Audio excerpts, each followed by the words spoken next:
Tak ada sendi perekonomian yang luput dari pukulan pandemi COVID-19. Tak terkecuali sektor properti tanah air.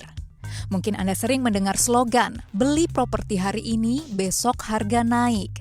Namun kalimat ini nyaris tak bergaung sejak corona melanda. Hal ini pun dibuktikan oleh tren penjualan yang dirilis oleh Bank Indonesia yang menyebut sepanjang kuartal 2 2020, penjualan properti residensial masih minus lebih dari 25% secara year on year. Tren kontraksi rupanya sudah terjadi sejak kuartal 1 yang mencatatkan minus lebih dalam, yakni sebesar 43%. Hal ini menimbulkan tanda tanya. Mengingat semasa pandemi corona, pemerintah dan Bank Indonesia telah menggelontorkan stimulus fiskal dan moneter yang akhirnya mendukung perbankan untuk menurunkan suku bunga KPR hingga ke taraf single digit.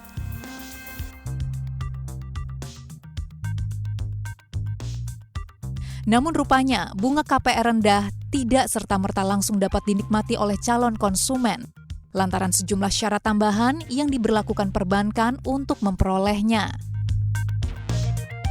Ya, kita harapannya dengan pemerintah memberikan stimulus yang kemarin ada 4 bank termasuk bank penyalur KPR kurang lebih 30 triliun. Harapannya itu kan juga disalurkan kepada masyarakat. Jangan sampai negara hadir memberikan stimulus baik itu penurunan bunga, pajak, tapi dari pihak perbankan tidak mengikuti. Sebagian pengembang pun mengaku permintaan akan properti residensial tetap bergulir di masa pandemi. Namun ketidakmampuan calon pembeli untuk memperoleh kredit perbankan menjadi kendala berarti. Kata-katanya save it for the rainy day, kalau sekarang ini kita banyak bertumpu kepada penjualan dari perumahan, khususnya rumah subsidi yang di awal tahun lalu kita mulai garap, dan memang kebetulan sektor yang kita tuju, target marketnya kita adalah TNI, Polri, dan juga ASN. Jadi memang likuiditasnya dari beberapa bank yang mensupport KPR-nya mereka juga mengalami kesulitan likuiditas juga. Dan udah sampai ke tanda tangan kredit juga. Nah, udah saatnya untuk cair, tapi karena pandemik ini memang harus mundur. Pengembang properti pun bagai sudah jatuh tertimpa tangga pula. Selain syarat permintaan, ternyata para pengembang juga kesulitan untuk memperoleh kredit perbankan. Terbukti dari meningkatnya pembiayaan properti yang berasal dari kas internal perusahaan yang sepanjang April hingga Juni 2020 mencapai lebih dari 67%. Sedangkan yang mengandalkan kredit bahkan tak mencapai 22%. Hal ini memberi sinyal lampu kuning bagi industri properti. Mampukah para pengembang mempertahankan keuangannya tetap sehat selama pandemi melanda? Yang perlu jadi catatan penting, baru-baru ini lembaga rating global, Fitch Ratings, sudah memangkas rating 2 emiten properti terkait dengan resiko utang yang meningkat. Emiten yang dipangkas ratingnya tersebut meliputi PT Agung Podomoro yang sebelumnya memiliki rating surat utang CCC- menjadi C.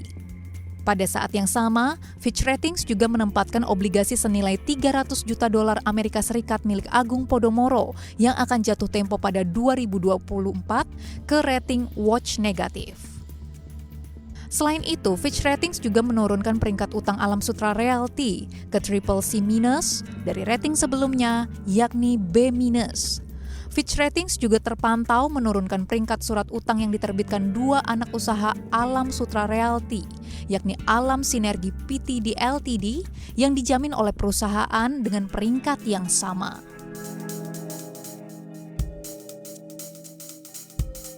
Di tengah lampu peringatan yang menyala, tetap ada secercah keyakinan bagi industri ini.